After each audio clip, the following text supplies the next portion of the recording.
Still on the war on terror, the Nigerian Army has announced that it has arrested a woman who supplies arms and ammunition to terrorist kingpin Bello Turji.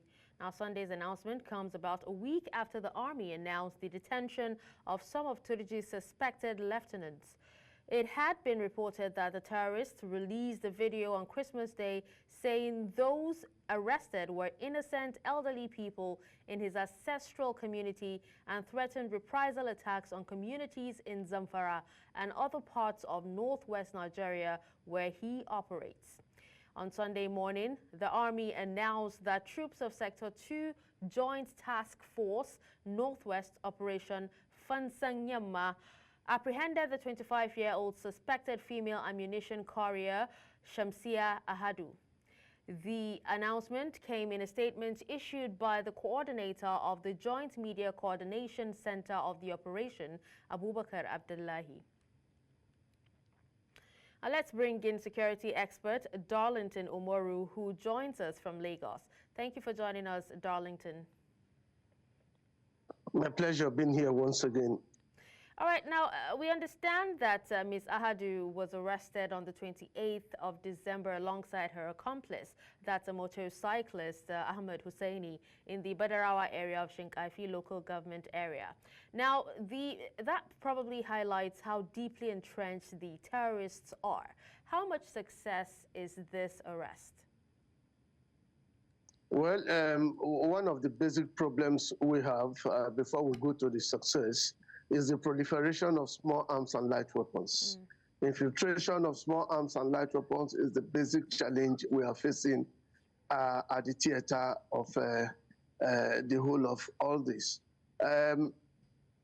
One major thing the military needs to do, aside from making arrests, is to cut supply. If they are able to cut the supply of these firearms, these small arms and light weapons, to the enemy's camp, and then the war is 50% won. Without these small arms and light weapons, it will be difficult for any of these terrorists or any other bandits to want to indulge in what they are doing at the moment. And so one of the things the military is currently targeting is on how to cut supply, whether infiltration into the country through our porous borders or well within the system where the black marketeers have their ways of sending this equipment to these terrorists with which they commit the havocs they carry out. And so it's a huge one.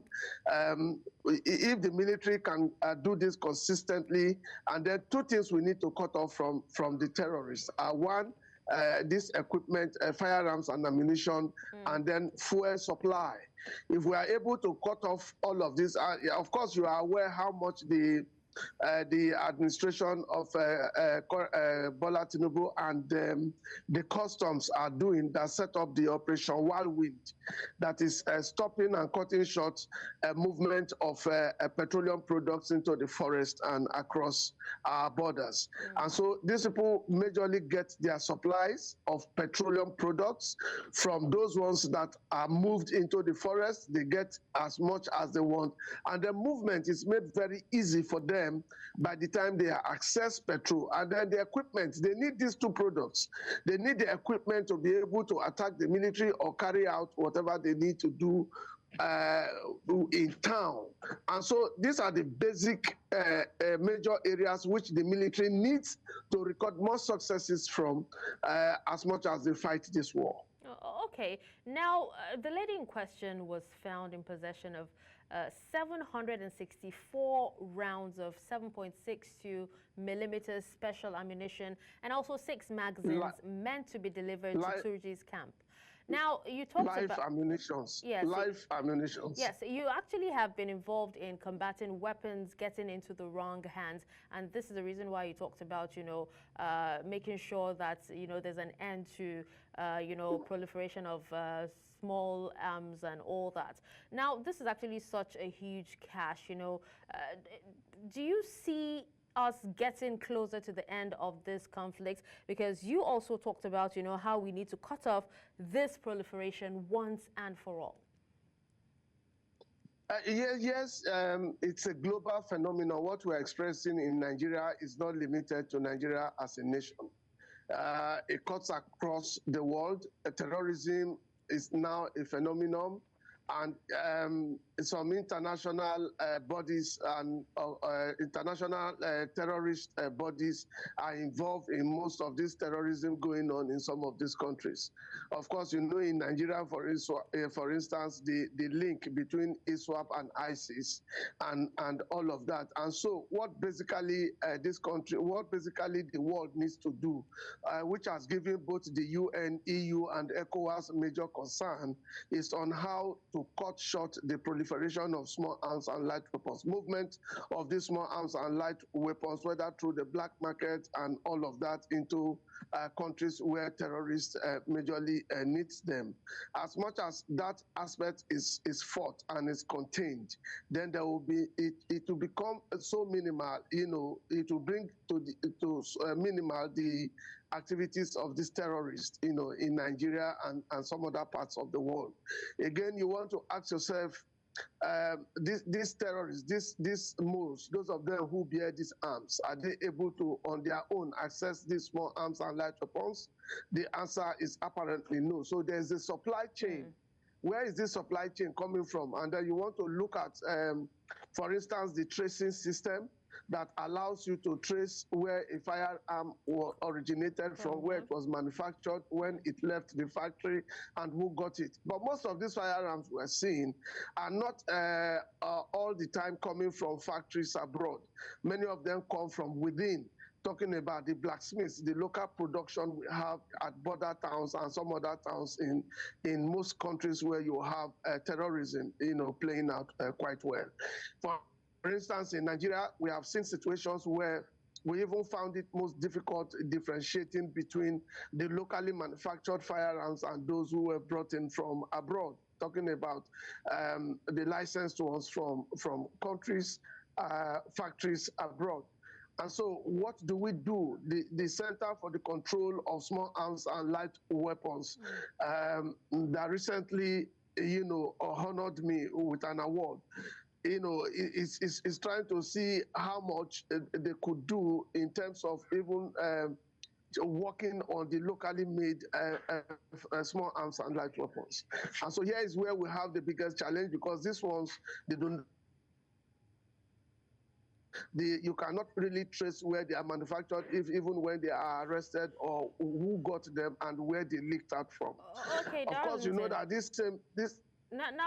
Go ahead, please. In addition, now the army did say that, you know, her arrest followed an intelligence report, you know, regarding the movement of the terrorists' logistics, you know, along the road from Courier to Badarawa communities, you know, all in Shinkafi, Zamfara State. And, you know, talking about intelligence, you know, it should actually mean that intelligence gathering is still the way to go, right?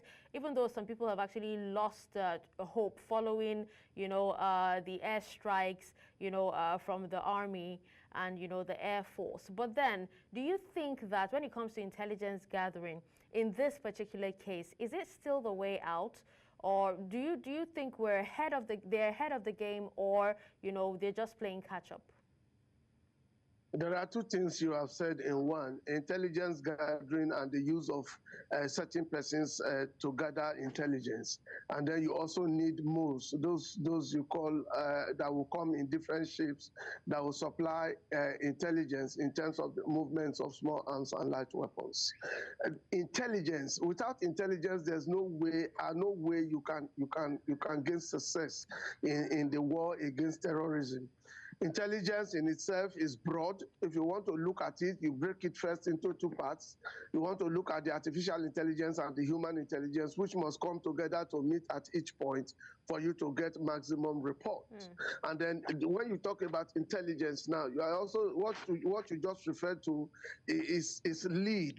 where some persons know about the movement of equipment, and then they report same to the military, and then they are followed up until a point where the arrest is made. If you look at the arrest of that lady, for instance, a roadblock was quickly mounted to block the area them, where she was moving from, so that she'll be able to they'll be able to track her down. And so apparently, what the military may not have told you is that that lady may have been followed up until where she was arrested. And so you need more of intelligence, but they must come right. But in between having intelligence, beyond following that woman, intelligence sometimes it has to do with also the movement of these same terrorists. You know, you have to get all of this. That's why you have surveillance, you have the UGVs, and then you have the UAVs that you use to gather intelligence that must give you adequate report before you are able to strike, or before you are able to track down the movement of some of this equipment. Even the customs largely use some of this intelligence, you know, to follow up movement of firearms into the country from other countries up until they get to a point where they can be arrested, or when, if it's lead, they follow up the movement of those equipment to places so that more persons can be arrested.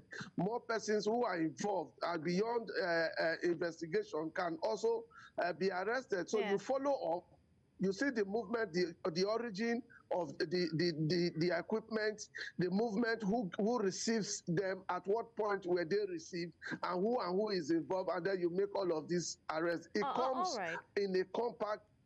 All right. Well, but thank you so much.